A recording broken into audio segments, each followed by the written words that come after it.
Amen, Ashe, and blessed be.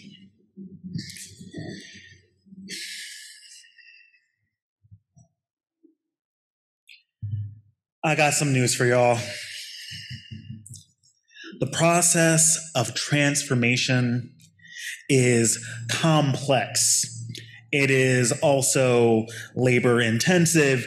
Insert synonyms. And the work that you have asked yourself to do and the work that you have asked me to assist with over the next year or more will probably have more fouls than it has successful plays, more failures than it has victories. But we will make it to the other side together because there is no other way to get from here to there, but by the hard way, being tested as we go.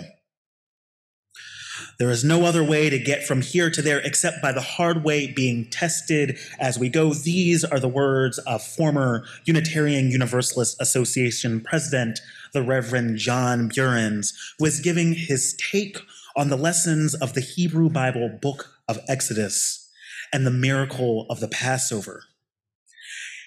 It teaches us about the nature of society and oppression, these miracles, this book, and the full quotation in context reads thus: "Wherever you live, it is probably Egypt. There is a better place, a world more fair, full of promise and hope. The way to it is through the wilderness. There is no other way to get from here to there except by the hard way, being tested as we go." Egypt is a metaphor here for a place no longer desired. And it is always here where I have to stop and make sure that we understand that, as Hebrew Bible scholar Marvin Sweeney reminds, there is no archaeological evidence that the Jews were ever enslaved in Egypt, or that any of the events in Exodus happened as they were told. Rather, it is a remembered history about times when things were harder and a cautionary tale, lest we forget that things might be hard again at some point in the future. Each of us has our own personal Egypt, a place that is tangible, emotional, or spiritual that no longer serves who we wish to be. Collectively, we also build up our own communal Egypts through the stories we tell and the policies that we enforce or that we ignore. And the reasons that we do this are not always clear. The reasons why we engage in this behavior don't always make sense.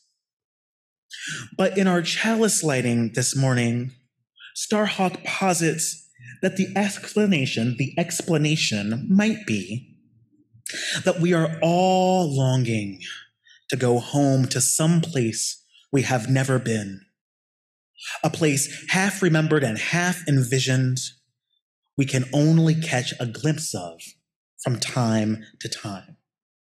Starhawk calls this place community, but if recreating and maintaining places, again, tangible, emotional, or spiritual, that no longer serves us is the process of building community, we probably need something more. Because you see, the complication is that we often build up what we already know instead of what we truly desire. Returning to the words of the Reverend Burens, wherever you live, it is probably Egypt. There is a better place, a world more fair, full of promise and hope. Thus ends the message. There you go, right there. Cue the music. Okay.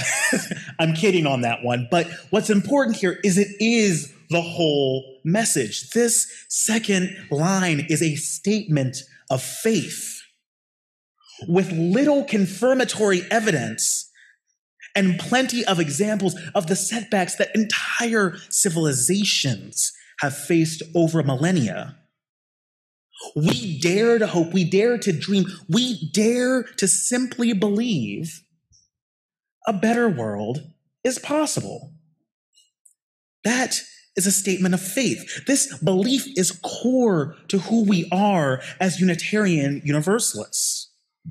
We call this place, this world more fair, full of promise and hope, the beloved community. Or as we might remember from last week, it might be the place where we keep love at the center.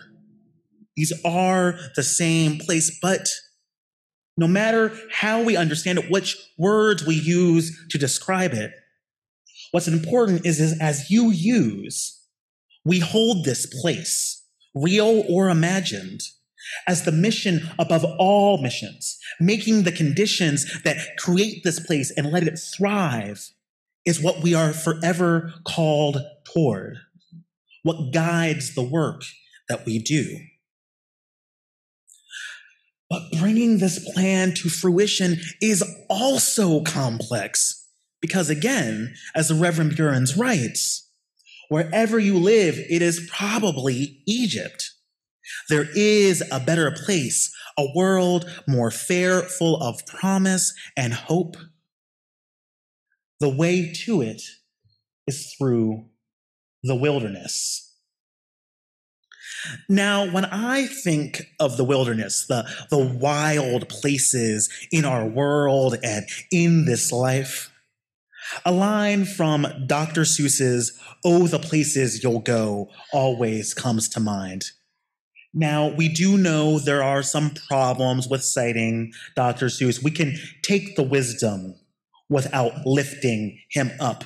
But the line that always comes to mind from "Oh, the Places You'll Go" are, out there things can happen, and frequently do, to people as brainy and footsy as you. What Seuss is getting at is that when we know a lot of things, our ability to perceive the hazards which we proceed intensify. Because the wilderness is a place of infinite potential that is also replete with varied and oft hidden hazards. And fear of engaging unknown hazards can keep us stuck. It can keep us stuck, wondering what is on the other side. It can keep us continuing to maintain places that no longer serve us or our communities. But conversely, if we move forward into the wilderness, even cautiously, the potential for hurt feelings, for misunderstanding, but also the great personal and collective spiritual growth that we might experience increase exponentially. You know, because what's it say on that bottle of Morton salt? You know, the one with the girl with the umbrella. What's it say? When it rains, it pours. When it rains, it pours. When we step into hazard, when we move into hazard, things can really go wrong. But through the going wrong, things can also turn out beautifully in ways. Say it again, Richard. Pennies from heaven. Pennies from heaven, manna from heaven, whatever metaphor you need. Stepping in, moving towards the wilds in our lives can help us realize that we are better together. Now, if you'll indulge me a moment, as I tell people from time to time, I'm a teacher before I'm a preacher, so I'm going to take you on a quick deep dive of learning theory. Ultimately, we always have a choice in how we deal with information that comes at us. Jean Piaget, mid-20th century scholar, talked about this in terms of schemata theory. So schemata, plural, are these little pockets of information, right? And when we get that information, there are two things that can happen. We can assimilate, like the Borg. It's less scary than that, really. It just means that we already have the infrastructure inside of our brains, inside of he uses the metaphor of a filing cabinet. We already have the file that we can put the new information into. Oh, this is a song about such and such. It goes into the songs about such and such file. Oh, this is number 127. This goes in the various versions of number 127 we sing. We can also accommodate. And accommodation is a much more labor-intensive process because it means, oh goodness, I don't have the hanging file folder. I've got to move all the files away. I've got to figure out where it goes alphabetically. I've got to figure out, do I still want it alphabetical or do I want it numeric, or is it better to have it chronologically now? What do I do with this new information? And we have to make space for it. We have to accommodate it inside of however we're organizing all the things we do know and all the things we ever might know. There are choices here. And we get to make active choices in doing that work together. Because again, as Reverend Burns writes, wherever you live, it is probably Egypt. There is a better place, a world more fair, full of promise and hope. The way to it is through the wilderness, and there is no other way to get from here to there except by the hard way, being tested as we go. That's what our offertory song gave us today, reminding us that whatever you're going through, it's only a test, and we can get through the other side together. We are constantly tested, and certainly the miracle of the Passover, the book of Exodus, helps us remember that we might be tested again and again. But there's a key phrase in that last line. Let's hear if you catch it. There is no other way to get from here to there except by the hard way, being tested as who? Did you hear it? Being tested as we go. We, not I, not you, not me, but we together go in community, because Starhawk reminds us in community we have arms to hold us when we falter. Embrace one another in the work that is ours to do. Embrace one another because it is lonely sometimes when we stand up for what is true to our hearts. We go together in community because when the way is hard, we won't always be nice or realize the impact of our actions. That's pastor speak for we're going to screw up.